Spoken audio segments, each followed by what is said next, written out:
Let's look at the wizard. We finally made it to the last class of the 2024 Player's Handbook.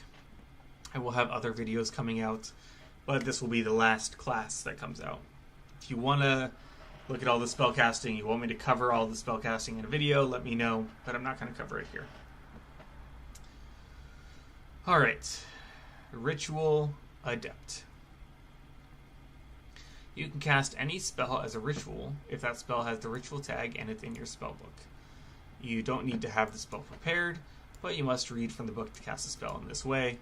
This isn't something that received text in 2014 in its own sort of feature line, but it kind of got lost into the other stuff. It's nice that it's explicitly mentioned here. Level 1, you get Arcane Recovery. When you finish a short rest, you can choose to recover some spell slots up to a combined level equal to no more than half of your wizard level. And none of them can be 6th level or higher. That's fine. And once you do this, once you use this feature, it comes back on a long rest. At level 2, you get expertise in looks like an intelligence skill or medicine, which I believe is still a wisdom skill, but now I'm doubting myself. Yeah, okay, wisdom. Cool. At level 5, you can memorize spell. Whenever you finish a short rest, you can study your spell book and replace one of your leveled wizard spells for with another leveled spell from the book. Nice. And then we jump up to level 18 for spell mastery. Choose a level 1 and level 2 spell in your spell book that have a casting time of an action. They're always prepared. And you can cast them at their lowest level without expending a spell slot. Whenever you finish a long rest, you can replace one of those spells with a different spell of the same level. That's nice. Little bit of a nerf because it has to require an action. Typically, I would use my level 2 to get Misty Step and just like have a bunch of Misty Steps. And then level 1, I would use Silvery Barbs, but that's a reaction, and Misty Step is a bonus action, so can't do that anymore, unfortunately, but still good. And you get to swap them out, which is nice. Epic boons are granted by every class. I'll have something covering that in a later video. And level 20, you get more signature spells. Choose 2 level 3 spells in your spell book. They're always prepared, and you can cast them once at level 3 without expending a spell slot. And you can do that once per short or long rest. Nice, simple, easy. Here's the wizard spell list. Like I said, I will cover spells in a different video. And if you want to see that, let me know. Otherwise, I'm not going to go through all of this because that's a lot of text, especially for wizards. That's so much, so many spells. Alright. The Abjurer is the first wizard we're going to look at. You can choose 2 wizard spells from the Abjuration School of level 1 or 2 and add them to your spellbook. Oh, I guess they could also be cantrips. I guess, technically. No higher than level 2. In addition, whenever you gain access to a new level of spell slots in this class, you can add 1 wizard spell from the Abjuration School to your spellbook for free. And must be for a level for which you have spell slots. And then level 3, you get Arcane Ward. When you cast an Abjuration spell, you create a magical ward that lasts until you finish a long rest. The ward has HP equal to twice your wizard level plus your intelligence modifier. And when you take damage, the ward takes the damage instead. And your resistances and vulnerabilities apply before the ward takes the damage. If the damage reduces the ward to 0 hit points, you take any remaining damage. While the ward has 0 hit points, it can't absorb damage, but its magic is still there. Whenever you cast an abjuration spell with a spell slot, the ward regains a number of hit points equal to twice the level of the spell slot. Or as a bonus action, you can expend a spell slot, and the ward regains a number of hit points equal to twice the level of that spell slot. Once you create the ward, you can't do it again until you finish a long rest. When a creature at level 6 that you can see within 30 feet of you takes damage, you can take a reaction to cause your arcane ward to absorb that damage for someone else. If the ward is at 0 HP, the warded creature takes any remaining damage. And the resistances and vulnerabilities apply before the ward's hit points. At level 10, you always have Counterspell and Dispel Magic prepared. And you can do Dispel Magic as a bonus action and add your proficiency bonus to its ability check, but not for Counterspell, apparently. That was taken out. When you cast either spell with a spell slot, the slot isn't expended if the spell fails to stop a spell. That is nice. I do appreciate that. And I do believe Counterspell has some more restrictions on it now. Let me look and see. It is a reaction. Con save. Spell fails.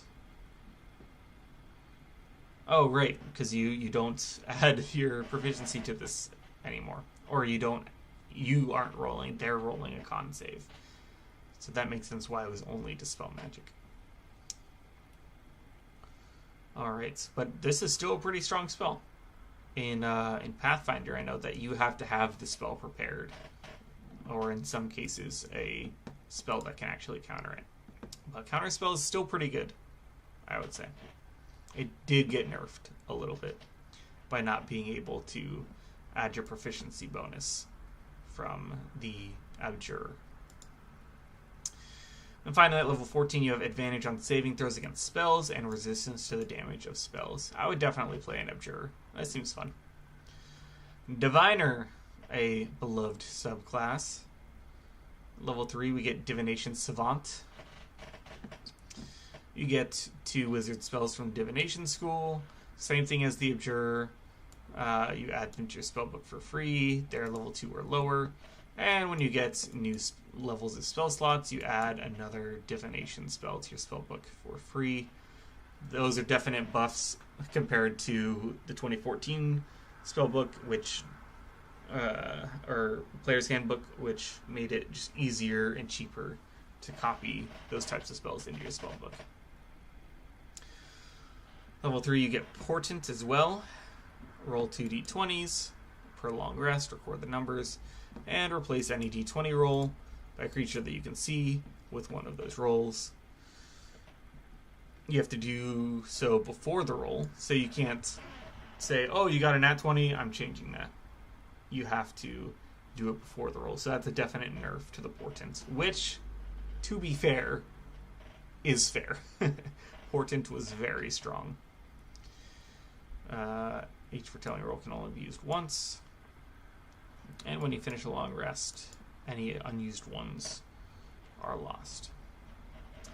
Level 6, when you cast a divination spell using a level 2 or higher spell slot, you regain 1 spell slot. Must be of a level lower than the slot that you expended and can't be higher than level 5. I think that's nerfed just slightly, I think, with that cap. Level 10, the Third Eye. As a bonus action, choose one of the following benefits, which lasts until you start a short or a long rest.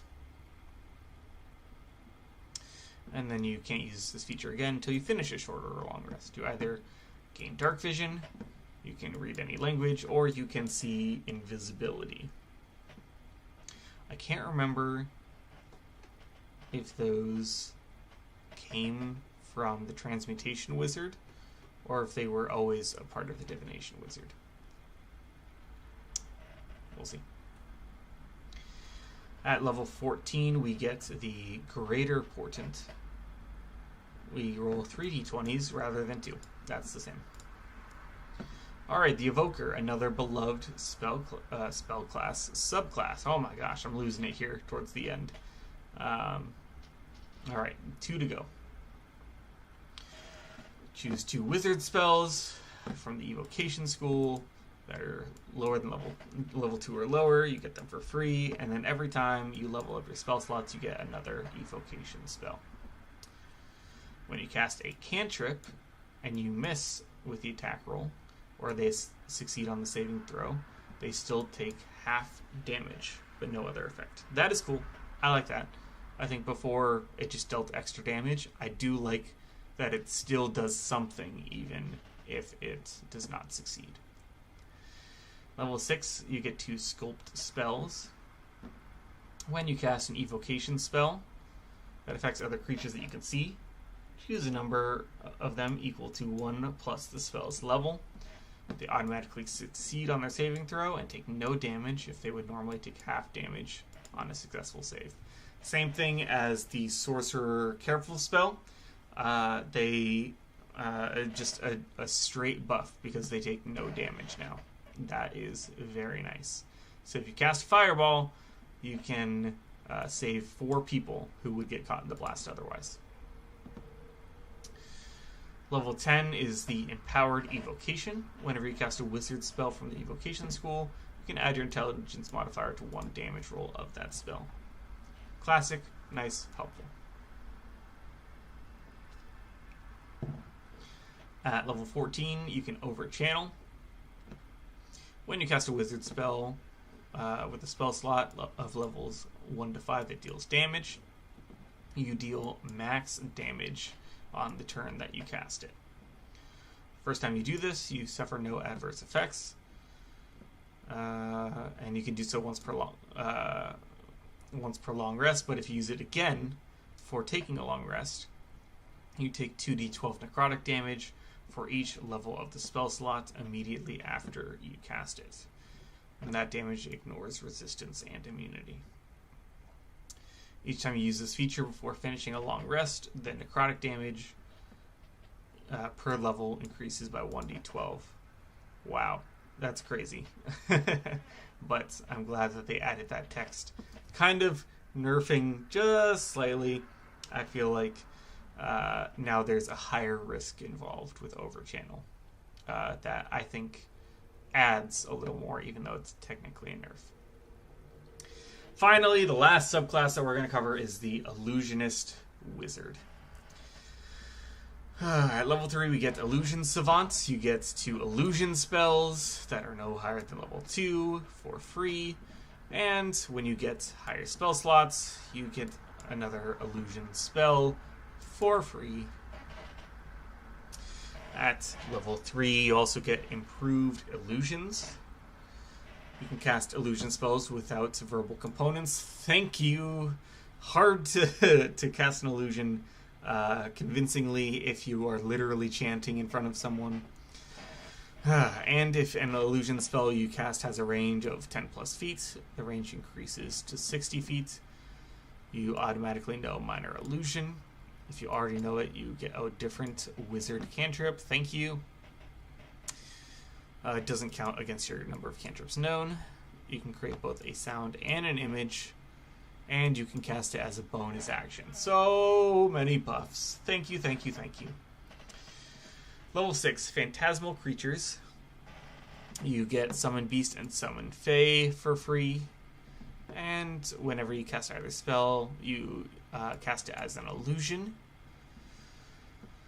And you can cast the illusion without expending a spell slot, but it has half of its HP. Once you cast either spell without a spell slot, you have to take a long rest before you can cast that spell in that way again. So you get a free illusion casting in each of them. That's cool. Almost there.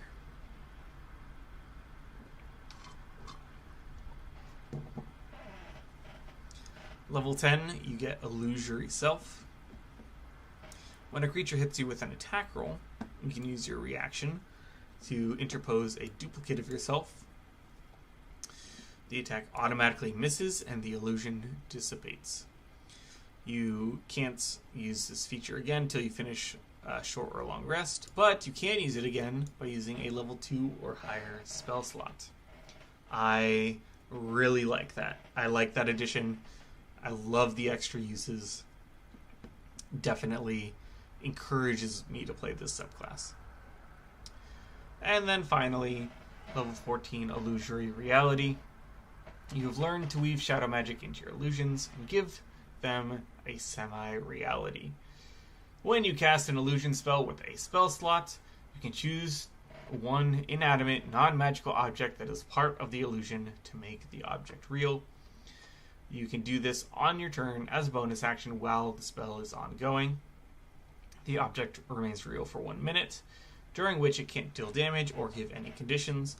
For example, you can create an illusion of a bridge over a chasm and then make it real and cross it. Very, very helpful. And that brings us to the end of the wizard. I believe that last feature was pretty much the same as it was in 2014. But overall, I think the level 3 buffs are fantastic. Level 10 buff, solid. Level 6, I appreciate the free spells. Thank you, and good night. That has been my coverage of the wizard and all of the other spell classes. Oh my gosh. All the other classes in D&D. You can tell that I'm tired. So, I will have some more videos coming out. If you want to hear more from the Player's Handbook and from the Monsters Manual and Dungeon Master's Guide when they come out, feel free to subscribe so that you can get notified of everything that we're doing here on the channel. So, thank you so much for watching. We got some more videos for you right here.